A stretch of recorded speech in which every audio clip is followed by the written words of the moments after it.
नमस्कार. आपण बेधडकमध्ये आज चर्चा करणार आहोत मध्य प्रदेशमधल्या व्यापम घोटाळ्याची. अर्थात हा घोटाळा नेमका कसा आहे, त्याची व्याप्ती किती आहे आणि त्याहीपेक्षा महत्त्वाचं म्हणजे या घोटाळ्यामध्ये मध्य प्रदेश सरकारची भूमिका कशी आहे हे आपण तपासणार आहोत. अर्थातच नेहमीप्रमाणे मान्यवर आपल्यासोबत आहेत, त्या चर्चेमध्ये तज्ज्ञ आहेत आणि सगळ्यात पहिला त्यानिमित्तानं आपण प्रश्न उपस्थित करतोय. व्यापममधल्या संशयास्पद मृत्यूंची मालिका वाढण्यास मध्य प्रदेश सरकारची अनास्था कारणीभूत आहे का, हा सगळ्यात महत्त्वाचा प्रश्न त्यानिमित्ताने आपण उपस्थित केला. आणि व्यापम मुद्द्यावरती काँग्रेसच्या CBI चौकशीच्या मागणीकडे भाजप जाणीवपूर्वक दुर्लक्ष करते का, हा सुद्धा एक महत्त्वाचा प्रश्न त्यानिमित्ताने उपस्थित होतो. व्यापमची व्याप्ती सर्व पक्षात असल्यामुळे चौकशीत अडथळे येत आहेत का, हे सुद्धा त्यानिमित्तानं आपण तपासणार आहोत. अर्थात आपल्यासोबत आहेत स्टुडिओमध्ये भाई जगताप, काँग्रेसचे आमदार, प्रवक्ते शिरीष इनामदार आपल्यासोबत आहेत, माजी पोलीस अधिकारी VP पाटील, माजी न्यायाधीश आपल्यासोबत आहेत, मनोज शर्मा ब्युरो चीफ आपले मध्य प्रदेशवरनं IBN 7चे उपस्थित आहेत. आणि मनोज शर्मा यांनी व्यापमच्या बाबतीमध्ये अनेक गोष्टी जाणून घेतलेल्या आहेत, त्यांच्याशी सुद्धा आपण तिथला ग्राउंड रिपोर्ट काय ते त्यांना आपण विचारणार आहोत. अर्थात या सगळ्यांचं स्वागत आहे. या चर्चेमध्ये राम कदम आपल्यासोबत आहेत, भाजपचे प्रवक्ते. राम कदम, तुमचं सुद्धा स्वागत आहे. आणि अर्थात पहिला प्रश्न भाई जगताप तुम्हाला विचारायचा आहे, व्यापमच्या या सगळ्या घोटाळ्यामध्ये नेमकी काँग्रेसची भूमिका काय आहे आणि काँग्रेसनी आतापर्यंत जी CBIची मागणी केलेली आहे त्याकडे सरकार दुर्लक्ष करते असं तुम्हाला वाटतंय का? मंदार, याच्यामध्ये एक गोष्ट अशी आहे की सुरुवातीलाच मला सांगावं लागेल की घोटाळे, भ्रष्टाचार हे आपण सगळीकडे पाहिले, त्या शब्दांचा अर्थ अन्वयार्थ आपण लावला, त्याच्यावर खूप काही विरोधकांनी सुद्धा रान उठवलं, सगळं झालं. पण या घोटाळ्याला मी जर असं म्हणालो की हा भारतातलाच नव्हे तर जगभरातल्या घोटाळ्यांचा ह्या आहे परम उच्च असा बिंदू आहे असं मी म्हटलं तर त्याच्यात आश्चर्य वाटू नये. आता हा नुसता घोटाळा असा शब्द मी वापरणार नाही. या संपूर्ण प्रकरणामध्ये, व्यापमच्या संपूर्ण प्रकरणामध्ये हा इतका व्यापक आहे की याची आज आपण जी चर्चा करू ती कदाचित कुणाचं काय जबाबदार एवढं करू. परंतु आपण एक गोष्ट लक्षात ठेवायला पाहिजे, 2007 पासून आज तागा आहेत. ज्या भरती झालेले आहेत, बरोबर, फ्रॉड भरती झालेले आहेत, डॉक्टर फ्रॉड आहेत, शिक्षक फ्रॉड आहेत, रेव्हेन्यू अधिकारी फ्रॉड आहेत, पोलीस खात्यामध्ये फ्रॉड आहेत, फॉरेस्ट अधिकारी फ्रॉड आहेत. ह्या सगळ्या परिस्थितीकडे बघत असताना मला इथे विरोधक आहे म्हणून सांगत नाही, ही सगळी परिस्थिती जी आहे, स्थिती जी आहे ती जवळजवळ इमर्जन्सी सारखीच अशी वाटते. कारण प्रशासन, शासन आणि अनुशासन ह्या सगळ्या गोष्टी जर एकत्र होऊन जर अशा प्रकारचा जर घोटाळा करत असतील तर लोकशाहीच्या मूलभूत जे तत्व आहेत त्यांनाच हे कुठेतरी आव्हान देण्यासारखं आहे. आणि म्हणून 2009 साली ज्या वेळेला काँग्रेसचे आमचे नेते सन्माननीय दिग्विजय सिंग यांनी ज्या वेळेला कोर्टामध्ये याचिका दाखल केली, आता हे पळवाट काय करतील ते मी आताच सांगतो तुम्हाला आधीच, की हे पळवाट असं सांगतील की यांनी याचिका दाखल केली होती आणि ती त्या कोर्टाने त्यावेळेला खारिज केली होती. हे खरं आहे. परंतु 2009 ते 2015 2013 साली ज्या वेळेला ह्याची व्याप्ती लक्षात आली आणि मग जेव्हा लोकांमध्ये ह्याची चर्चा व्हायला लागली, त्याच्यानंतर जी STF ही झाली, त्याच्यानंतर जी ही झाली, जी SIT झाली, याचे STFचे प्रमुख जे आहेत ते जज आहेत, ते त्यांचं मी नाव सांगतो, चंद्रभूषण यांनी स्वतः काय सांगितलं, त्यांनी सांगितलं की STFचे सदस्य, SITचे सदस्य यांच्या सुद्धा जीवाला धोका आहे. हे आता सांगितलंय, 6 जून 2015 सांगतोय मी तुम्हाला.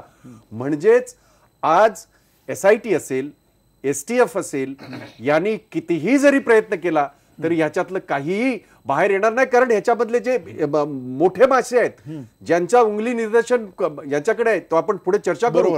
परंतु मला या ठिकाणी मुद्दाम सांगावंसं वाटेल की हा घोटाळ्यांचा महाघोटाळा, जगभरातल्या घोटाळ्यांचा महाघोटाळा आहे. आणि त्यामुळे याची CBI चौकशी तर व्हायला पाहिजे, त्या व्यतिरिक्त सुप्रीम कोर्टाच्या याच्या देखरेखीखाली या सगळ्या त्याच्या प्रक्रिया व्हायला पाहिजे. अर्थात मनोज, आपके पास क्या जानकारी है आज, क्योंकि आज आप झबुआ में हो और झबुआ के साथ साथ आप लगातार मध्य प्रदेश का दौरा करते आ रहे हो। पिछले कुछ दिनों से 48 के आसपास लोगों की जाने गई है। क्या वजह है, किस तरह से ये व्यापम का जो कुल मिला के गैरव्यवहार जो है, घोटाला जो है, वो किस तरह से सामने आ रहा है? जो अभी बातचीत में मैं सुन रहा हूँ कि व्यापम की व्यापकता इतना व्यापक है ये घोटाला कि मतलब आप जितनी चर्चा करो उतनी कम है। जहाँ तक ये आंकड़ों की बात है कि 45 से ज्यादा लोगों की जो मौतें हुई हैं, तो ये तो वो लोग हैं कि 45 से लोग थे जो कहीं ना कहीं व्यापम से जुड़े थे। और खुद एसआईटी जो स्पेशल इन्वेस्टिगेशन टीम है वो कहती है, ऑफिशियली कहती है कि 33 ऐसे लोग जो व्यापम में सीधे तौर पर आरोपी थे, आरोपी मतलब जिनका नाम बकायदा व्यापम की जो 55 एफआईआर दर्ज हुई हैं, उन 55 एफआईआर में कहीं ना कहीं उनका नाम था। ऐसे 33 लोगों की मौत हो गई। तो इससे आप अंदाजा लगा सकते हैं कि कोई मामला जिसमें 2500 से ज्यादा आरोपी हों, जिसमें 2000 लोगों की गिरफ्तारी अभी हो चुकी हो, जिसमें 600 से ज्यादा लोग अभी भी फरार हो, तो व्यापम की व्यापकता इससे आप समझ सकते हो। और जहां तक अभी झाबुआ की बात है, तो मेघनगर में एक राष्ट्रीय चैनल के संवाददाता की मौत हुई। उस मौत को लेकर जो राज्य सरकार राजी हो गई थी, उसके जो विसरा है, विसरा सैंपल एम्स को भेज दिए गए हैं और जो central forensic science laboratory Hyderabad को भेज दिए गए हैं। बिल्कुल, आप कह रहे हो की विजरा जो है भेजा गया है हैदराबाद में। इनामदार सर, तुम्हाला हा प्रश्न आहे की ज्या पद्धतीनं हे जे संशयास्पद मृत्यू झालेले आहेत, अगदी म्हणजे अननॅचरल डेथ आपण म्हणतोय, अनैसर्गिक मृत्यू असे अनेक दिसतात त्याच्यामध्ये, काही ठिकाणी ॲक्सिडेंट्स दाखवलेले आहेत, हे सगळं इतकं घडत असताना कुठेतरी जी तपास यंत्रणा आहे ती बघायची भूमिका घेते का? आणि त्याहीपेक्षा महत्त्वाचं म्हणजे जे संशयास्पद मृत्यू याच्यामध्ये होत आहेत आणि तरुण माणसांना ज्या पद्धतीनं मारलं जातंय असंच म्हणायची सगळी जागा आहे, अशा वेळेला तिथपर्यंत त्याचा जो फॉरेन्सिक सर्वे व्हायला पाहिजे, फॉरेन्सिक ज्या पद्धतीनं ते तपासायला पाहिजे, ती तपास यंत्रणा तिथे तेवढी सक्षम आहे अशी परिस्थिती दिसत नाहीये। तुम्हाला काय वाटतंय? हा विषय एखाद्या पोलीस अधिकाऱ्यांनी तपास यंत्रणेच्या बाबतीत असलेले कायदे, कानून, प्रोसिजर, प्रक्रिया ह्या फ्रेमवर्कमध्ये बसून बोलण्याचा नाही। पहिली गोष्ट अशी आहे की जिथे आभाळच फाटलेलं आहे तिथे ठिगळ कुठे लावणार, हा एक स्वाभाविक प्रश्न आहे। ज्यांनी व्यापमची रिपोर्टिंग सिरीज फॉलो केलेली आहे त्यांच्या छातीत फक्त धडकी भरते, एवढं हे गंभीर प्रकरण आहे। कारण फोरेन्सिक सायन्स असो, पोलीस खातं असो, न्याय व्यवस्था असो, मी न्याय व्यवस्थेबद्दल अत्युच्च आदर राखून बोलत आहे, न्याय व्यवस्था असो, प्रशासन असो, भाईंनी सांगितल्याप्रमाणे सरकारमधली प्रत्येक यंत्रणा ही बटीक बनलेली आहे, बटीक बनलेली आहे। आणि त्या दृष्टी 2004 साली पहिली इरेग्युलरिटी ह्या व्यापमच्या मध्ये डिटेक्ट झाली, 2004। आज 11 वर्षांनी आपण आपल्या स्टुडिओमध्ये बसून बोलत आहोत, अजूनही तपास वेगळा, पण ही प्रकरण परीक्षेच्या दरम्यान अजूनही चालू आहे। ही सर्वात निंदनीय गोष्ट आहे। आणि ह्यामध्ये सत्तारूढ गटांनी इतका कोडगेपणा, म्हणजे ह्याच्या पलीकडे शब्द मला आठवत नाही, मराठीचा अज्ञान आहे मला, कोडगेपणा दाखवलेला आहे की तिथल्या मुख्यमंत्र्यांनी सोनिया गांधींना पत्र लिहिलेलं आहे की माझं शासन स्वच्छ आहे म्हणूनच तपास सुरू केलाय। क्या बात है, म्हणजे ह्याच्यापेक्षा कोडगे, म्हणून म्हटलं की ही जगातल्या स्कॅमची जननी आहे। बरोबर, नक्की तुम्ही म्हणता की जगातल्या स्कॅमची जननी आणि एवढी व्याप्ती आहे, म्हणजे काय प्रकारे विविध प्रकारे भ्रष्टाचार केल्याची प्रकरणं बाहेर येतात। अगदी त्याच्यामध्ये एक उदाहरण देता येणं शक्य नाही, इतके विविध प्रकारचे भ्रष्टाचार याच्यामध्ये थेट आहे। त्याच्यामध्ये थेट माणसं 2000च्या आसपास आतापर्यंत अटक झालेली आहेत, 600 माणसं फरार आहेत। या सगळ्या पार्श्वभूमीवरती पुन्हा पाटील सर तुम्हाला हा प्रश्न आहे की ज्या पद्धतीनं हे स्कॅम समोर आलं, जेव्हा हे स्कॅम वेगवेगळ्या पद्धतीनं समोर येत होतं, त्याच्यावरती चौकशी समित्या झालेल्या आहेत, त्याच्यावरती रिपोर्ट्स आलेले आहेत, हे सगळं असताना सुद्धा त्याच्यामध्ये जी अजून येणाऱ्या काळामध्ये जी सो मोठं कदाचित प्रक्रिया होऊ शकते न्यायालयीन यंत्रणेकडनं, ती होताना का दिसत नाहीये? कारण ह्याच्यामध्ये कुठलीही एक यंत्रणा विश्वासार्ह राहिलेली नाहीये। अशा वेळेला फक्त कोर्ट हे शेवटचा मार्ग आहे। आणि ही जी यंत्रणा आहे याच्यात अनेक प्रकार आहेत। ह्याच्यामध्ये आर्टिकल 3, एक आधी दुसऱ्या मुद्द्यावर येतो, आर्टिकल 355 इंटरनल डिस्टर्बन्स आहे, इमर्जन्सी मध्ये एमपी मध्ये डिक्लेअर करण्याची स्थिती निर्माण झालेली आहे। 2004 ते 15 पर्यंत गंभीर मुद्दा आहे। न्यायाधीश बोलतात आहेत ज्यांनी न्यायदानाचं काम केलंय. 355 आर्टिकलने इंटरनल डिस्टर्बन्स धरला पाहिजे प्रेसिडेंट ऑफ इंडियानी, गव्हर्नरनी रिपोर्ट केला पाहिजे त्यांना. हे होणं एक आवश्यक आहे. गव्हर्नन्स करत नाही आणि जेव्हा ते करत नाही, प्रत्यक्ष त्यांचा मुलगा सुद्धा. पहिली गोष्ट मी थोडा विषय निघाला म्हणून, ज्या माननीय राज्यपालांचे चिरंजीव यात आरोपी म्हणून अटक झाले, जामिनावर सुटल्यानंतर ते संशयितरित्या मृत पावले, त्या राज्यपालांची मुदत 2016 साली संपत आहे आणि हायकोर्टाने मध्य प्रदेशच्या STF ला असा आदेश दिलाय, तुम्ही तपास प्रक्रिया चालू ठेवा पण कारवाई 2016 नंतर करा. सत्ता पालट केंद्रस्थानी झाल्यानंतर आसाम ते केरळ पर्यंतचे गव्हर्नर्स एखाद्या कारकुनाची बदली करावी किंवा डिसमिस करावं, तसे डिसमिस केले गेले किंवा बदली केली गेली. ह्या राज्यपालांची बदली किंवा त्यांना पदभार मोकळा करण्यासाठी अजून का नाही सांगितलं, हा खूप स्वाभाविक प्रश्न आहे. नक्की नक्की. पुन्हा पाटील सर, तुम्ही जो मुद्दा काढत होता, इमर्जन्सीची ही सिच्युएशन आहे, इमर्जन्सीची सिच्युएशन आहे देशामध्ये आणि इमर्जन्सी पूर्ण देशाला लागू करता येत नाही, काही पार्टलाही लागू करता येते आणि 356 प्रमाणे MP मध्ये ही डिक्लेअर केली पाहिजे. आणि दुसरा मुद्दा आहे, जेव्हा स्टेट लेजिस्लेचर फेल होत आहे, एक्झिक्युटिव्ह फेल होत आहे, तेव्हा ज्युडिशरीने इंटरव्हीन करायला पाहिजे, सो मोठं केलं पाहिजे. आणि माझी मध्य प्रदेशचे चीफ जस्टिसना विनंती आहे की त्यांनी सो मोठो PI ट्रीट केलं पाहिजे हा इश्यू जो आहे आणि त्यांनी ऍक्शन घेऊन. याच्यामध्ये CBI म्हणणार नाही मी, NIA कडे तपास दिला पाहिजे, CBIच्या पुढे गेलं पाहिजे. आणखी नुसतं CBIने भागणार नाहीये आणि SIT करता त्यात NIA ठेवा ना, एकाच यंत्रणेकडे ठेवण्यात अर्थ नाहीये. आणि इतका मोठा प्रकार देशात जगात कुठंच घडलेला नाहीये.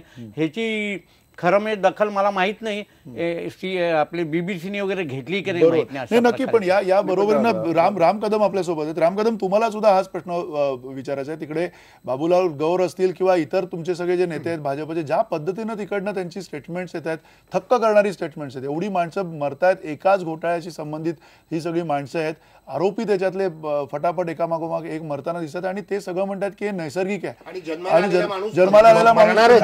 या पद्धतीने एवढी बेजबाबदार विधानं कशी केली जातात तिकडे? मंदार, मला जरा थोडासा वेळ दिला तर मला ह्या विषयाला न्याय देता येईल. मुळात एखाद्या माणसाचा मृत्यू झाल्याच्या नंतर त्याच्यावर सुद्धा राजकारण व्हावं, याच्या इतकं दुर्दैव या देशातल्या राजकारणाचं नाही. पण मुद्दा असा आहे की मला आता मंदार बोलू द्या, मला बोलू द्या. मी पूर्ण मौन होतो, कुणीही बोलत असताना मी एकही शब्द बोललो नाही. हे सगळे मोठे वक्ते आहेत, मला फक्त 2 मिनिटं बोलू द्या, फार बोलणार नाही. विषय एवढाच आहे की त्या ठिकाणी जेव्हा PMTची परीक्षा सुरू होती 2013 मध्ये इंदोरमध्ये आणि ते नकली परीक्षार्थी पकडले गेले, अगदी आपण तटस्थ राहून या पूर्ण प्रकरणाकडे पाहू, मग भाजप दोषी काँग्रेस दोषी त्याच्याकडे नंतर येऊ आपण. जेव्हा परीक्षार्थी PMTचे पकडले जातात, नकली परीक्षार्थी, मध्य प्रदेशमध्ये आमचं सरकार आहे, आमचे मुख्यमंत्री, जर समजा आमच्या मनात जर काही खोट असती भाजपच्या, तर त्या परीक्षार्थींवर तात्पुरती कारवाई केली असती, प्रकरण पूर्णपणे बंद केलं असतं. भाजपच्या मुख्यमंत्र्यांनी शिवराज सिंग चौहानांनी त्या परीक्षार्थीपर्यंत थांबले नाहीत. ते 7 जुलै 2013 तिथल्या क्राईम ब्रांचला हा पूर्ण तपास दिला आणि क्राईम ब्रांचला तपास देऊन फक्त तुम्ही 2013ची प्रकरणं तपासू नका, याच्या आधीची सगळ्या वर्षांची प्रकरणं तपासायला काढा. काँग्रेसच्या नेत्यांना आणि इनामदार साहेब चांगलं काम केलं पोलीस खात्यात, त्यांना विचारेन हे भाजपच्याच मुख्यमंत्र्यांनी केले का, कुणी केलं इनामदार साहेब? हे भाजपच्या मला याच्यात क्रेडिट नाही घ्यायचंय. कुणाचा मृत्यू लाज वाटायला पाहिजे, लाज वाटायला पाहिजे. कसलं क्रेडिट? मला प्रश्न विचारू नका, तुम्ही तुमचं विधान करा. मला प्रश्न विचारू नका, आपण आपलं विधान करा. तुम्ही बोलत असताना मी बोललो का? मला प्रश्न विचारला म्हणून मी म्हणतो. विषय माझा प्रश्न एवढाच आहे, डोंट आस्क मी क्वेश्चन. ज्यावेळेस त्या ऐका 2 मिनिटं. आणि 7 जुलै 2 आणि याच्यात कसा आकड्यांचा खेळ खेळायचा होतो बघा. एक जरी मृत्यू झाला तर ती वाईटच घटना आहे. 7 जुलै 2013 आपण हे मान्य करणार आहोत की नाही की ही गंभीर घटना एका मागोमाग एक 48 माणसं मरतात त्यावेळेला आणि ती काही कोणी म्हातारी नाहीयेत की जी नॅचरल डेथनी जातील सगळी माणसं. ती जी माणसं गेलेली आहेत ती तरुण अनेक माणसं गेलेली आहेत जी अपेक्षित नव्हती. तिथला जो पत्रकार गेलाय तो पत्रकार काम करताना मेलाय समोर सगळ्यांच्या आधी. मंदार मला फक्त पूर्ण चर्चेमध्ये तुम्ही 2 मिनिटं द्या, मी मौन राहतो, बाकी सगळे नाही बोला तुम्ही बोला, वेळ देऊया आपण. ऐका तुमच्या विषयातच सांगतो. या विषयात आकडेबाजी कशी केली जाते बघा. जेव्हा 7 जुलै 2013ला FIR नोंदवला गेला, क्राईम ब्रांचकडे तपास दिला, त्याच्या आधीच 11 लोकांचा मृत्यू झालाय. म्हणजे ज्या गोष्टीचा तपास सुरूच झाला नाही त्याच्या आधी 11 लोकांचा झालाय, नंतर 14 लोकांचा झालाय. त्या 14 लोकांमध्ये 6 लोकांचा आजारपणामुळे झालाय, 2 लोकांनी आत्महत्या केले आणि दुसरे 6 लोक जे आहेत ते दुर्घटनेमध्ये मृत्यू झालेत. आणि इनामदार साहेब, आपण ज्या राज्यपालांची गोष्ट करत होतात, इनामदार साहेब तुम्ही सुंदर बोललात, पण ते राज्यपाल आधी काँग्रेसचे नेते होते हे सांगायला आपण विसरला. सगळेच राज्यपाल नेते होते, सगळ्याच राज्यपालांची बदली सगळ्या राज्यपालांना पदच्युत आपण केलेलं आहे. यांना काय सोडलं? ज्या शैलेश यादव, जो आरोपी शैलेश यादव ज्याचा उत्तर प्रदेशमध्ये मृत्यू झाला, त्याचा मृत्यू मध्य प्रदेशमध्ये झालेला नाही, त्याचा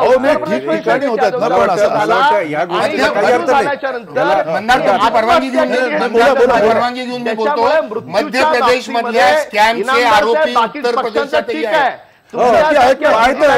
काय एवढं त्याच्यामध्ये. नाही आणखीन एक गोष्ट कसं आहे माहितीये का, इतकं बेधडक म्हणजे काय होतं ह्याच्यामध्ये. आणि हे प्रवक्ते म्हणून जर बोलत असतील त्यांचा आदर राखून मी बोलतो की हे जे बोलतायत ती पक्षाची भूमिका आहे का हे त्यांनी स्पष्ट करावं, म्हणजे श्रोत्यांना काय ते कळेल. नाही एकच मिनिट. काय माहितीये का, ज्या वेळेला एखादी अशा ज्या घटना घडतात त्याला जेव्हा तुम्ही असं पांघरून घालता त्यावेळेला दुसरी गोष्ट त्याच्यात अशी होते, मी पाटील सरांच्या त्या मताची सहमत आहे. मी जर हे बोललो असतो तर कदाचित तो राजकीय आरोप झाला असता. ज्या पाटील साहेबांनी न्यायदानाचं काम केलं ते जर म्हणत असतील की ही पार्शल इमर्जन्सी सारखी स्थिती आहे, स्टेट अफेअर्स इतके जास्त हे झालेले आहेत लोकशाहीच्या चौकटीतले, आणि त्यावेळेला सुद्धा हे जर म्हणत असतील की तिथला मृत्यू तिथे झाला, दिल्लीमध्ये काल गेल्या हप्त्यामध्ये मृत्यू झाला, कारण ह्याचे आरोपी हे 1900 आरोपी आहेत, 600 आरोपी फरार आहेत. आणि मला मोठं आश्चर्य वाटतं, म्हणजे त्या राम कदम एक तसा संवेदनशील माणूस आहे तरी सुद्धा इतकं शांतपणे, ज्याला म्हणतो कोल्ड ब्लडेड ज्याला म्हणतो, इतक्या पद्धतीने ते आज हे करतात आहेत, डिफेंड करतात आहेत. मला खरोखरच अशी वाटते जी लोकांना मारलं गेलंय त्यांच्या बाबतीमध्ये जर असा जर या स्कॅमच्या बक्षस्थानी पडलेल्या विद्यार्थ्यांना अटक झाली,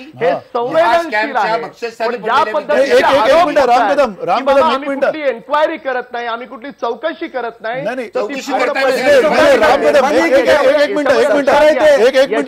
राम कदम एकच प्रश्न विचारतो तुम्हाला. राम कदम तुम्ही एक मिनिट राम कदम विनंती करतो मी तुम्हाला, एकच प्रश्न आहे, आपण हा मुद्दा बाजूला ठेवूया.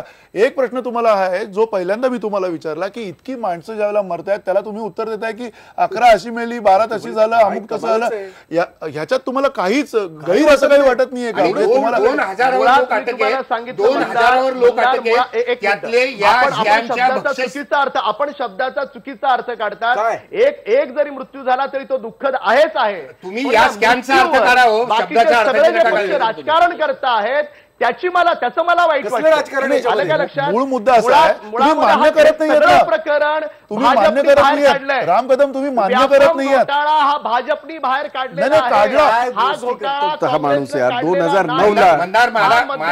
मला आपल्याला एक सांगायचं आहे, भाजपचे मुख्यमंत्री मला आपल्याला एक सांगायचं आहे की या मोहजालात अडकलेले विद्यार्थी अटक झाले. एक मिनिट हो, या मोहजालात मी तुमचा प्रश्न आहे राम कदम ऐकलं तुमचं. राम कदम हा घोटाळा स्वतः शिवराज सिंग चौहान यांनी बाहेर काढलाय का नाही काढलाय? नाही, अजिबात नाही, अजिबात नाही. हे थोतांड आहे. थोतांड आहे. कशाला हे करताय? हा कसल्यावर बुद्धिभेद आहे. तोंड करून हा बोलताय? बुद्धिभेद आणि आहे. ही जर इतकी जर निर्लज्जपणा कोण दाखवत असेल आणि इतकं जर सत्तेचा माज आला असेल तर जनता ठरवेल. लक्षात ठेवा, चर्चा व्हायला पाहिजे. खरं तर मला एक शब्द वापरताना मला फार वाईट वाटतंय. नाही राम कदम, मी अगदी हा पुन्हा पूर्ण घोटाळा शिवराज सिंग चव्हाण यांनी बाहेर काढला. शिवराज सिंग चव्हाण यांचं नाव घेतलं जातंय. त्याच्यानंतर हा घोटाळा बाहेर काय आला. गोष्टी नाही मंदार म्हणजे मला एका गोष्टीचं मला आपण जरा व्यवस्थित चर्चा करू.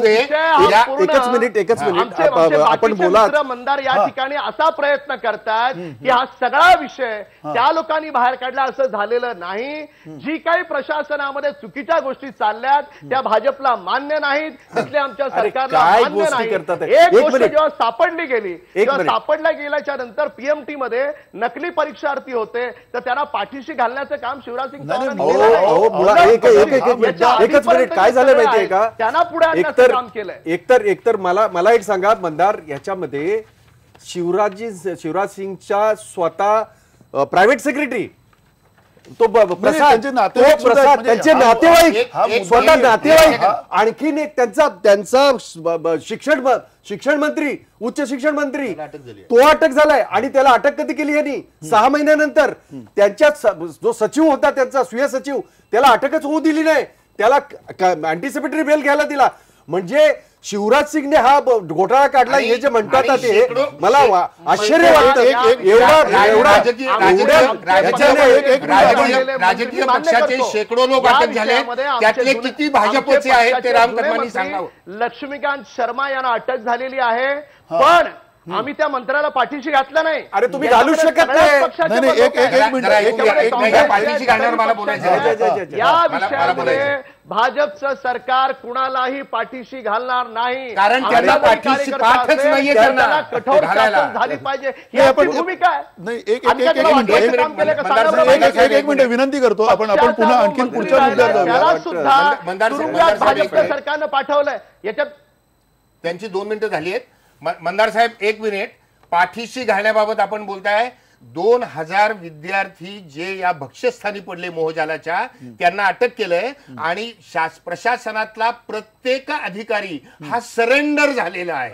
मी अधिकृत माहिती वाचून दाखवतो. हा, SP R.K. Shiware, suspended IPS officer.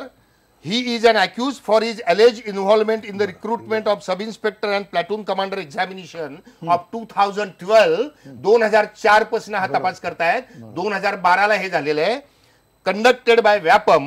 He is also an accused in getting his daughter and son-in-law admitted in the medical college by fraudulent means. When the probe agency registered a case against him, he was suspended. But evaded arrest. And he was declared absconder and a reward of ₹3,000 was put against him. IPS officer विरुद्ध. IPS officer 2014च्या April महिन्यातल्या 21 तारखेला surrender होतो. हा तपास आहे तुमचा. एक minute. तपासाचा मुद्दा आहे. राम कदम एक मिनिट.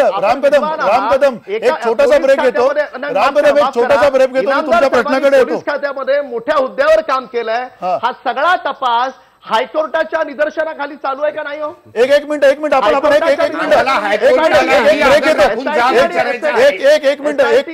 राम कदम एक ब्रेक घेतो. तुमच्या प्रश्नाकडे आपण पुन्हा येऊया की हायकोर्टाचा हा सगळा जो देखरेखीखाली चाललेला मुद्दा आहे, हायकोर्ट त्यांच्या भूमिकेमध्ये नेमकं काय करतंय हे आपण तज्ञांना विचारूया छोट्याशा ब्रेक नंतर.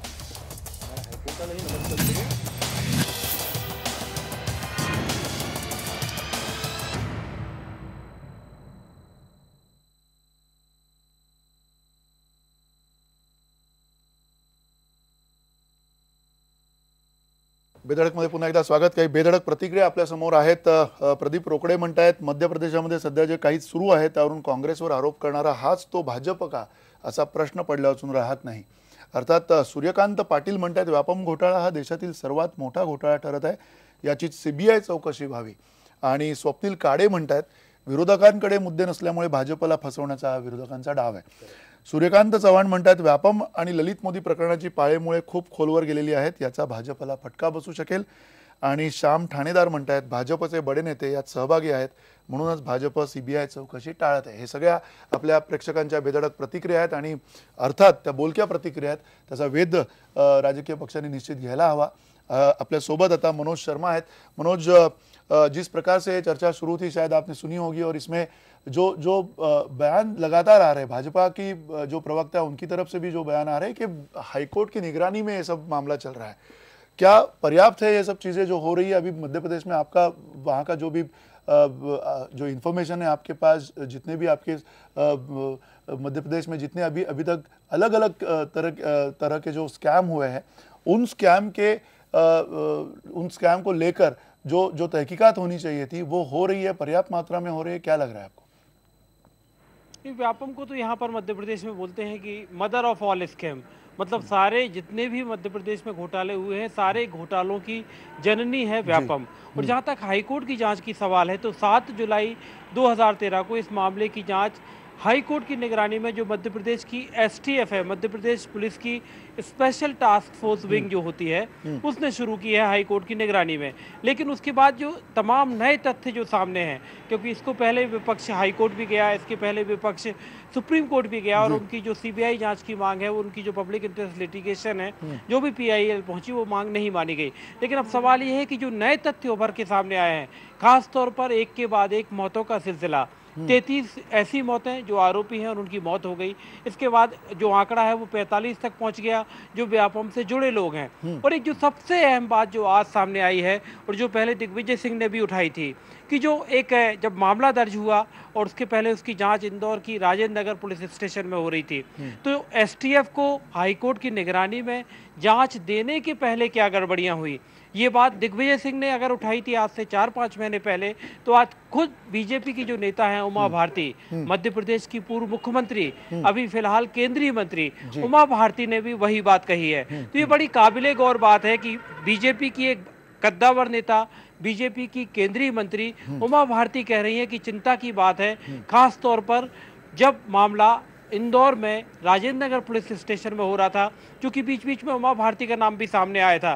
तो उनका कहना है कि उस दौरान अगर कुछ गड़बड़ी हुई है तो राज्य सरकार चाहे तो हाईकोर्ट से गुजारिश कर सकती है कि कोई अच्छी जांच हो. ये इशारा शायद सीबीआई जांच की तरफ है. और अब अभी तक विपक्ष मांग कर रहा था, अब खुद उमा भारती कह रही है कि हाँ, अगर उस समय की कोई गडबडियां हैं तो उनकी जांच कराई जा सकती है. बिल्कुल बिल्कुल. पुन्हा राम कदम, तुम्हाला हा प्रश्न विचारायचा आहे की जर सीबीआयची चौकशी, सीबीआय सुद्धा आता केंद्रामध्ये तुमचं केंद्रातली सत्ता आहे, एवढी जर का साधी मागणी आज भाजप काँग्रेस करत असेल तर मग ही मागणी पूर्ण करण्यामध्ये अडचणी काय आहेत तुम्हाला?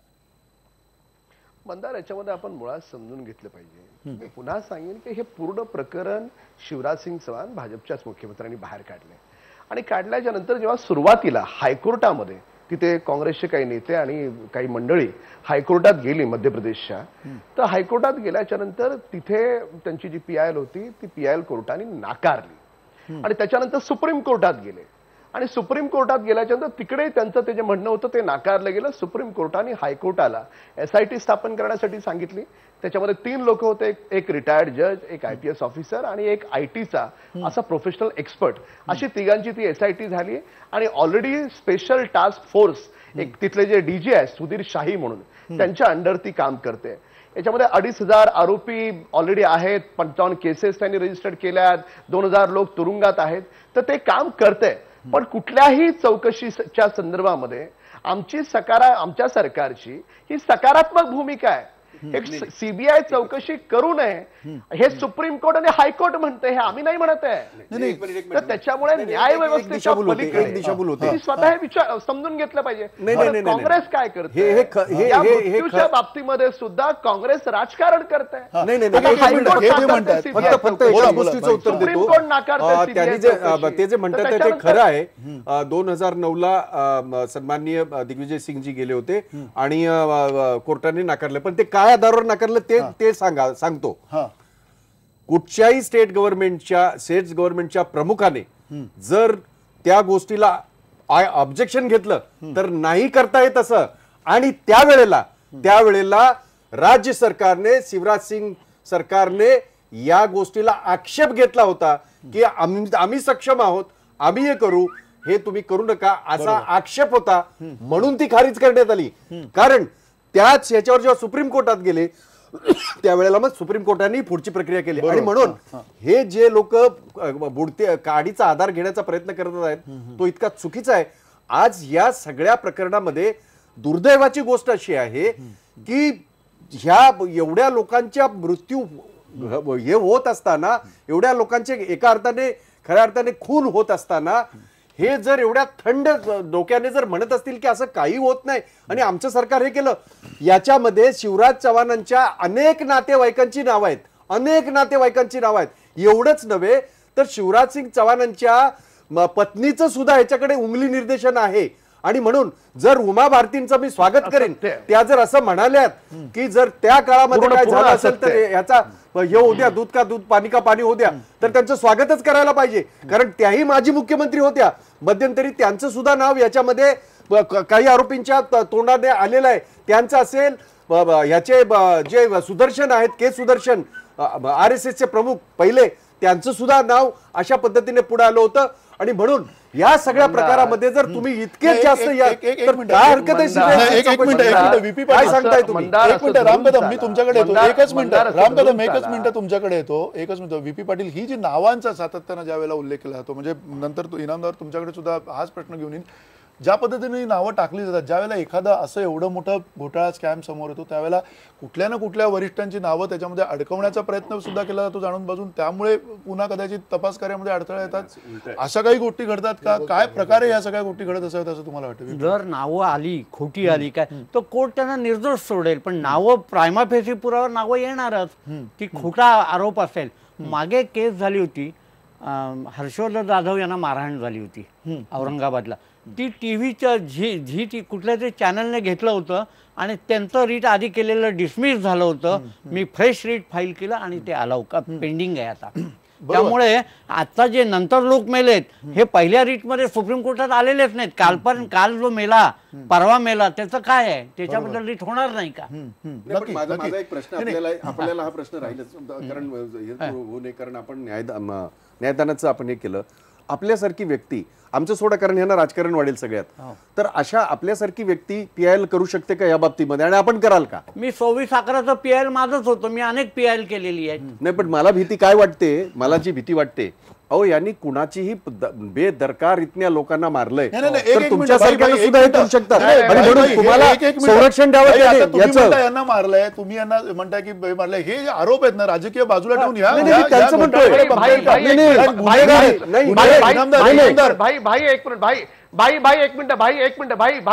भाई मी तुमचा पूर्ण आदर करतो. आपण उत्तम बोलता आहात, पण आपल्या मुखातून असं वाक्य निघालं की यांनी बेदरकारपणे मारलंय असं आपल्याला म्हणता येणार नाही. ते वाक्य आपल्याला मागे घ्यावं लागेल. पूर्ण प्रकरणाचा तपास हे हायकोर्टाच्या निदर्शनाखाली सुरू आहे आणि हे पूर्ण प्रकरण भाजपच्याच आमच्या सरकारने काढलंय. त्याच्यामुळे तुम्ही आम्ही मारलंय अशा आपण हे आरोप करण्यापेक्षा मुळात आरोपीकडे पोहोचू शकतोय का? याच्यामध्ये मास्टर म्हणते आरोपीला कुठला पक्ष असेल का? इनामदार, तुम्हाला असं वाटतं की या आरोपीला कुठला तरी पक्ष असेल किंवा कुठला पक्ष, कुठला ना कुठला राजकीय पक्ष हे सगळे आरोपी वापरून घेत आहेत? मंदार, मी 38 वर्षात अनेक गुन्ह्यांचे तपास केलेले आहेत आणि आत्ताचा जो तपास चाललाय तो कसा आहे की जे मोहजालात पडून निष्पाप विद्यार्थी नोकरीच्या शिक्षणाच्या मोहाने जे यात अडकले त्यांना तर अटक केलंय, आणि जी शासन व्यवस्था या कारस्थानात सामील आहे तो आपल्याला धोकादायक ठरू शकत असेल तर त्याला अटक. या न्यायाने तपास चाललेला आहे. याचं उत्कृष्ट उदाहरण मी संकलित केलेल्या माहितीत आहे. राम कदम साहेब, थोडं ऐकून घ्या, किंचित ऐकून घ्या. MP जरा ऐकून घ्या. Examination board controller Pankaj Trivedi, त्याचं नाव या स्कॅम मध्ये येण्यापूर्वीची गोष्ट आहे. त्यांनी IG विपिन महेश्वरींना एक लेटर लिहिलं अबाउट ऑन गोईंग इन्व्हेस्टिगेशनची माहिती मागवली. त्यांना काय गरज होती ती? एक, and list of students recovered from doctor Sagar, म्हणजे याच्यातला मेन आरोपी जो आहे डॉक्टर सागर, त्याच्याकडनं रिकव्हर केलेली लिस्ट मागितली, ज्याला मुंबईत पकडलं. हा, मुंबईत पकडलं. आणि उत्तर प्रदेशातल्या लोकांची इंटरव्ह्यू यांनी घेतलेत, तरी सुद्धा हे सीबीआय कडे द्यायला तयार नाहीत, कारण एकापेक्षा जास्त राज्यांचा व्यापक केस असल्यामुळे सीबीआय कडे जायला पाहिजे, तरी सीबीआय कडे द्यायला तयार नाही. तिसरी महत्वाची गोष्ट, या सागर कडून मिळालेली विद्यार्थ्यांची लिस्ट या पंकज त्रिवेदी एक्झामिनेशन कंट्रोलर यांनी मागितली आयजींना लेटर लिहून. आयजींनी ते लेटर खुशवाहा नावाच्या एसपी ला इंदोर वेस्टच्या पाठवलं फॉर नेसेसरी ऍक्शन. आणि त्या इंदोरच्या एसपीनी Trivedi's office received the letter next day on July 20. Investigation failed to find out how and why Trivedi's letter was entertained by the Indore crime branch. Police also supplied the list of 317 suspect candidates to Trivedi, though it was not required. हे काय चाललंय? हे काय चाललंय? कुणाचं संगीत? हा, नाही रामकदम, आपण मुळात तुम्ही हे मानताय की तुम्ही ठीक आहे, श्रेय घेऊ शकता, तुम्ही भाजप घ्याल, उद्या काँग्रेस घेईल, सगळेजण राजकीय श्रेय. विषय श्रेयाचा नाहीये, विषय श्रेयाचा नाहीये. घडलेली घटना अतिशय संवेदनशील आहे. मंदार, मला या ठिकाणी एवढंच मांडायचंय, संवेदना मरणे इतकी ऐका. इनामदार साहेब जे काही म्हणताय, जे काही म्हणणं मांडतायत, इनामदार साहेब हे हायकोर्टाच्या देखरेखीखाली चालू आहे. आपल्याकडे एवढी माहिती आहे. नाही, ऐका ना, तुम्ही द्या ना हायकोर्टाला. तुम्हाला रोखलं का कुणी? शकता की नाही? आपण जे बोलता राजीनामा परत माहिती सगळ्या आरोपावर पाणी इनामदार साहेब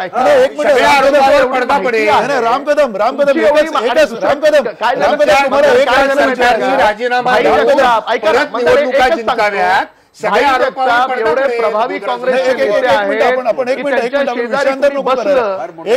प्रभाव पडतो आणि त्यांची भाषा बाजूवाले बोलायला लागतात. नाही, एक मिनिट रामकदम, मी तुम्हाला अगदी पुन्हा साधा प्रश्न विचारतो.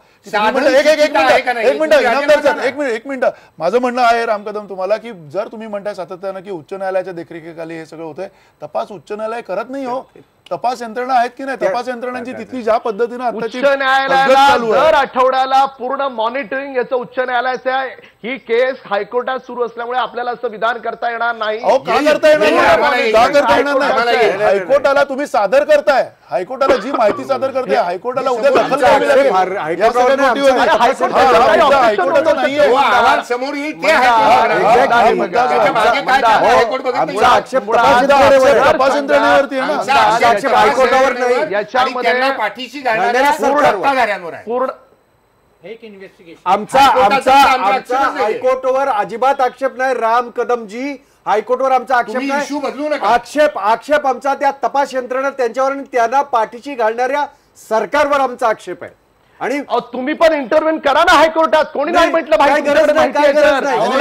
आम्ही तुम्हाला समर्थन करू, आम्ही तुमचं स्वागत करू. इनामदार साहेबांनी जर चांगली माहिती दिली आणि जर कुणी अधिकारी ते लपवण्याचा प्रयत्न करत असतील तर आम्ही त्याच्यावर कठोर कारवाई करू, दंडित करू. त्याला स्वागत करू तुमच्या माहितीचं. पण ती माहिती टीव्हीवर देण्यापेक्षा हायकोर्टामध्ये इंटरव्हेन करा. राम कदम साहेब, मी आपला अत्यंत ऋणी आहे. जर प्रत्येक अधिकारी इन्व्हॉल्व असलेल्याला दंडित करायचं झालं ना, मध्य प्रदेशातली एकही खुर्ची व्यापलेली राहणार नाही. एवढा स्कॅम आहे हा, तुम्ही सांभाळून बोला. हा भयंकर. आणि कोणालाही हायकोर्टात जायची गरज नाही, जनता याची दखल घेईल. आजच्या तारखेला डायरीत लिहून ठेवा. नाही, मूळ मुद्दा इनामदार साहेब, आपल्यासारख्या माणसानं ही अशी जर माहिती जर खरोखर असेल ना, आपण बोलता ते पूर्ण असत्य आहे हे पहिलं मी जबाबदारीने सांगतो. आणि दुसरं, असं धरून चाला तुमची माहिती तर तुम्ही हायकोर्टात द्या, त्याला कोणी थांबवलं नाही. आणि हे राजकीय विधानं करणं आमच्या राजकीय पक्षांचं काम आहे. मी नागरिक म्हणून बोलतोय, चांगल्या पदावर राहिलेला अधिकारी आहे, नागरिक म्हणून बोलतोय. असं मी नागरिक म्हणून बोलतोय. अयोग्य आहे. नागरिक म्हणून बोलताना हे पण बोला, याच्यात काँग्रेसचे नेते आहेत की नाही? नागरिक म्हणून बोलताना हे पण बोला, हे प्रकरण भाजपने काढलं की नाही? नागरिक म्हणून बोलताना हे पण बोला. जे मृत्यू होतात ना, जे मृत्यू होतात, कुठलाही नैसर्गिक झालेला मृत्यू, कुठलाही नैसर्गिक झालेला मृत्यू व्यापम मध्ये जोडला जातो की नाही? एक मिनिट राम कदम, आपण तुम्ही हे सगळे मृत्यू याच्यात समजा एक मिनिट, हे सगळे मृत्यू प्रकरण पाहिली आहेत. कुठलाही नैसर्गिक मृत्यू झाला की तो व्यापम सोबत काँग्रेसवाले जोडतायत. हे मृत्यूचं राजकारण करणार काँग्रेसवाले. राम कदम, नैसर्गिक मृत्यूंच्या बाबत आपण बोलत नाही, अनैसर्गिक मृत्यूबाबत आपण बोलतोय. राम कदम, 33 लोक याच्यात संबंधित आरोपी आहेत. क्राईम ब्रांच आधी म्हणजे क्राईम ब्रांचने इन्व्हेस्टिगेशन सुरू केलं नाही, त्याच्या आधी 11 मृत्यू झाले. पण त्याच्या आधी धमक्या येत होत्या ना त्यांना. नाही, एक मिनिट, त्यांना आधी धमक्या येत होत्या ना. 2004 पासून धमकीला सुरुवात झालेली आहे. आनंद राय सारख्या माणसाला, ज्या माणसाने पीआयएल केली, ज्या माणसाने पीआयएल केली त्याला धमक्या येत होत्या आधी. आनंद राय ज्यांनी व्हिसल ब्लोअर पीआयएल केली, त्यांनी ह्या मरणाच्या साखळीला घाबरून त्यांनी ज्या वेळेला पोलीस प्रोटेक्शन मागितलं त्यावेळेला मध्य प्रदेश सरकारने त्यांना कळवलंय, खात्री करून घ्या 50,000 रुपये दर महिन्याला द्यायचे. 38,000 सॅलरी आहे त्यांची. 38,000 पगार आहे त्याला. डोळ्यांचे डॉक्टर आहेत आणि परवडत नसेल तर घरातनं बाहेर पडायचं नाही. हे उत्तर मध्य प्रदेश सरकारने दिलंय. शहानिशा करा रामभाऊ. नाही, आणखीन त्या ह्याच्या बाबतीमध्ये जर ते बोलत असतील की आम्ही विरोधक म्हणून काय जे म्हणतोय ते 1 मिनिटापुरता बाजूला ठेवा, परंतु ज्या आता पत्रकाराचा हा काय नैसर्गिक मृत्यू झाला? काल परवा डॉक्टर शर्मांचा मृत्यू झाला, हा काय नैसर्गिक झाला? याच्यामध्ये दिल्लीमध्ये जो याचा शुक्लांचा मृत्यू झाला, हा काय नैसर्गिक झाला? तुम्ही बघा, अक्षय सिंगच्या बाबतीत आज तकचा जो कॅमेरामन आहे त्याचं स्वतःचं स्टेटमेंट आहे, जे अक्षय सिंग जेवला तेच आम्ही पण जेवलो, असं त्या कॅमेरामनचं आज तकला स्टेटमेंट दाखवलं गेलंय बाई. आणि जे त्याचे जे पोस्टमॉर्टम रिपोर्ट आहेत गुजरातच्या दाहोदला केलेत ते सगळे नॉर्मल आलेत. हार्ट अटॅकने मृत्यू असा आलाय. आणि जेव्हा त्याच्या बहिणीनं शिवराज सिंग सीएमना पत्र लिहिलं की त्याचा जो विजरा आहे ते एम्सला पाठवायचंय, शिवराज सिंगनी त्याला अडवलं नाही. त्यांनी सांगितलं पाठवा, तिकडे परवानगी दिली ताबडतोब. हा सगळा तपास आम्हाला पारदर्शी करायचा आहे, ही आमच्या भाजपची भूमिका आहे. पारदर्शकता होईल आणि जनता देईल ते पारदर्शकता. राजकारण करायचंय. एक मिनिट, मला एकच म्हणायचं आहे, जिथे विवस्त्र झालेलं आहे तिथे पारदर्शकता काय प्रश्न? मूळ मुद्दा आहे. ठीक आहे, मी तुमचा उद्वेग सगळ्यांचा समजू शकतो, पण या सगळ्या प्रकरणात पुन्हा एकदा न्याय व्यवस्थेची जी भूमिका आहे, पाटील सर तुम्हाला हा प्रश्न विचारायचा आहे की आता इतका सगळं अनेक गोष्टी बाहेर आलेल्या आहेत, त्या सगळे सापळे बाहेर आलेले आहेत, त्याच्यामध्ये जे काही आतापर्यंत आलेले होते ते सगळे, या अशा परिस्थितीमध्ये न्यायव्यवस्थेची येणाऱ्या काळातली भूमिका काय अपेक्षित आहे? कारण कुठेही कोणी जी स्टेप घ्यायला पाहिजे, ज्या प्रोएक्टिव्हली तिकडे जायला पाहिजे ते करताना दिसत नाहीये. अजूनही प्रवक्ते जे आहेत भाजपचे ते म्हणतात की नैसर्गिक मृत्यू जोडू नका वगैरे. हे आता ह्याच्या पलीकडे गेलेला आहे सगळा विषय. तुम्हाला असं वाटत नाहीये का? हा एक इतकं गंभीर आहे की फक्त न्यायव्यवस्थाच ह्याच्यात भाग घेऊ शकते आणि त्यांच्याकडनं टाइम बाउंड प्रोग्राम करून हे निकाल येत गेले पाहिजे. ह्याच्यासाठी स्पेशल बेंचेस नेमली गेली पाहिजे. तारखा जास्त पडून उपयोग, जो डिले होतो कोर्टातला तो अवॉइड झाला पाहिजे. आणि जे हे म्हणतायत राम भाऊ, तर त्यांचं माझं म्हणणं एवढंच आहे, ते जे म्हणतायत ते कोर्टानं म्हणायला पाहिजे. त्यांना फाइंडिंग देऊ नये. त्यांनी तपास होण्यापूर्वीच हे असंच झालं नाही असं म्हणणं, हे शेवटी हा इश्यू आता कोर्टाच्या अखत्यारीत आलेला आहे, त्यामुळे कोर्ट ठरवेल.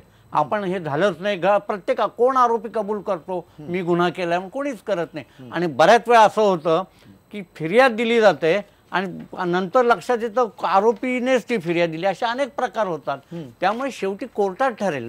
मी कोणी बरोबर आहे का बरोबर मी म्हणतच नाही चुकलाय, हे कोर्टाने ठरवायचे इश्यू आहे, ते आपण यांनी ठरवायचे नाही. 35,000 पानाची चार्जशीट गेलेली आहे. बरोबर आहे. Why fast track court was time bound fast track court, why it was not.